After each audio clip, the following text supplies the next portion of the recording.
Saudara-saudari yang dikasihi oleh Tuhan Yesus Kristus, selamat bertemu kembali dalam program Arus Hayat Voice Note. Tema kali ini adalah Jalan Kemenangan. Dalam Injil Matius pasal 1 ayat 21 berkata, "Ia akan melahirkan anak laki-laki, dan engkau akan menamakan dia Yesus, karena dialah yang akan menyelamatkan umatnya dari dosa-dosa mereka."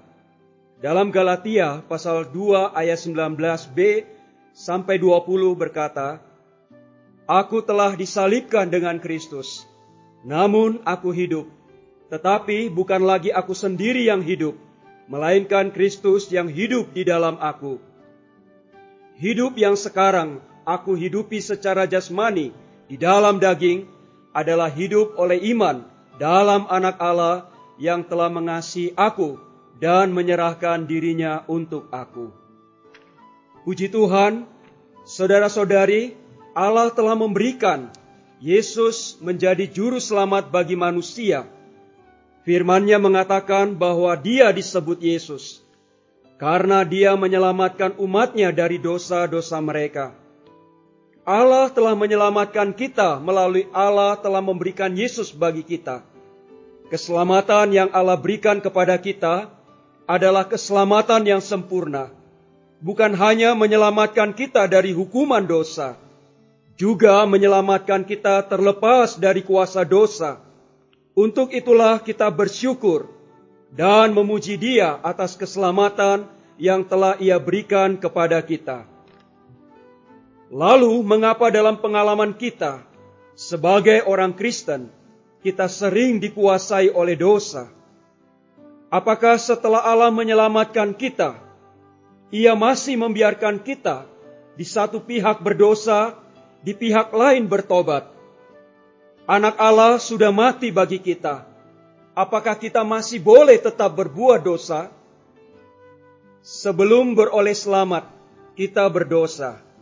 Setelah beroleh selamat, apakah masih tidak berdosa? Sebelum beroleh selamat, dosa berkuasa. Tetapi setelah beroleh selamat, dosa masih tetap berkuasa. Dosa berlawanan dengan Allah. Dosa tidak seharusnya masih tertinggal di atas diri kita. Dosa sedikit pun tidak boleh dibiarkan tertinggal. Apakah cara pekerjaan Allah berlawanan dengan dirinya? Pasti tidak. Betapa jahatnya dosa. Baik dosa yang bersifat watak, kelemahan, fisik, atau kejiwaan, dosa tetaplah dosa. Dalam Roma pasal 7 ayat 8, Paulus berkata, "Sebab menghendaki apa yang baik memang ada padaku, tetapi melakukan apa yang baik tidak." Saudara-saudari, dalam pengalaman kita sebagai orang Kristen, dosa rohani sering membuat kita gagal. Apakah itu dosa rohani? Salah satunya adalah iri hati. Kita mudah iri hati terhadap sesama kita. Iri hati adalah kesombongan. Seringkali kita sombong terhadap pekerjaan atau pelayanan yang sudah kita lakukan atau kita capai. Kesombongan adalah dosa rohani. Orang yang sombong tidak tahan melihat orang lain lebih baik daripada dirinya. Dia tidak tahan melihat orang lain lebih maju dalam perkara duniawi. Juga tidak tahan melihat orang lain lebih maju dalam perkara rohani. Bila ada orang yang lebih maju dalam perkara rohani, dia akan melakukan segala cara untuk mencari kesalahannya dan mengalahkannya. Iri hati adalah dosa dalam perkara rohani kita, juga dosa dalam pekerjaan Tuhan. Bukan hanya ada dosa rohani, tetapi ada juga dosa daging. Persinahan adalah dosa daging. Mata yang tidak terkendali adalah dosa daging. Hubungan atau pergaulan yang tidak wajar dengan orang lain juga adalah dosa daging. Banyak orang yang gagal dalam hal ini. Banyak orang yang matanya berdosa karena mata mereka belum pernah mengalami penanggulangan. Banyak orang yang tidak wajar dalam bergaul dengan teman-teman mereka. Semuanya itu adalah dosa daging. Dosa pada tingkah laku seseorang. Ada dosa yang tidak berhubungan dengan tubuh. Ada dosa yang berhubungan dengan tubuh. Saudara-saudari, bagaimana kita menempuh penghidupan yang berkemenangan? Rasul Paulus mengatakan bahwa hidup yang sekarang aku hidupi dalam daging adalah hidup oleh iman dalam Anak Allah. Ayat ini menjelaskan bahwa kemenangan tidak lain ada di dalam Kristus sendiri. Cara mengalami kemenangan bukan oleh kemajuan diri, bukan perbaikan diri sendiri, bukan bersandar kekuatan diri sendiri, berusaha mencapai seperti Kristus, melainkan beriman, percaya kepada Dia, membiarkan Kristus hidup di dalam kita. Semakin banyak kita memiliki kekuatan untuk menang dari dosa dan kuasa dosa, di aspek negatif kita perlu berserah.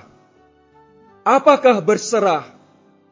Dulu Dia di atas salib menggantikan kita mengalami kematian, supaya kita beroleh selamat.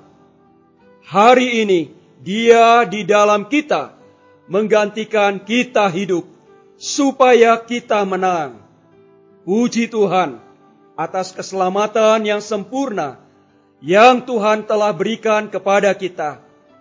Keselamatan yang tidak hanya membuat kita mengalahkan dosa, dan bahkan membuat menang dari kuasa dosa. Untuk itu kita perlu dengan aktif untuk mengalami keselamatan itu dalam penghidupan kita melalui dengan aktif beriman, membiarkan Kristus hidup di dalam kita. Semakin Kristus lebih banyak tergarap ke dalam kita, semakin kita ada kekuatan untuk mengalahkan dan menang dari dosa dan kuasa dosa. Terhadap Tuhan harus aktif. Terhadap diri sendiri harus berserah. Bukan lagi aku yang hidup, tetapi Kristus hidup di dalam aku. Inilah jalan kemenangan yang perlu kita alami. Terima kasih. Renungan yang telah disampaikan oleh Pak Pengkhotbah dan semoga menjadi terang bagi kehidupan kita. Oleh karena itu, sebelum kita tinggalkan tempat ini, biarlah Bapak Gembala membawakan kita dalam doa. Kepada Bapak dipersilahkan. Mari kita berdoa. Tuhan, kami bersyukur atas keselamatan yang telah Engkau kerjakan bagi kami. Keselamatan yang sempurna, keselamatan yang unggul, keselamatan yang bukan oleh usaha kami atau perbuatan kami, tetapi sepenuhnya adalah Engkau yang kerjakan untuk kami. Tuhan, kami mau mengalaminya melalui percaya dan berserah kepadamu dalam setiap hal, setiap perkara, dan setiap situasi kami. Amin. Demikianlah firman Tuhan. Sampai bertemu di kesempatan berikutnya.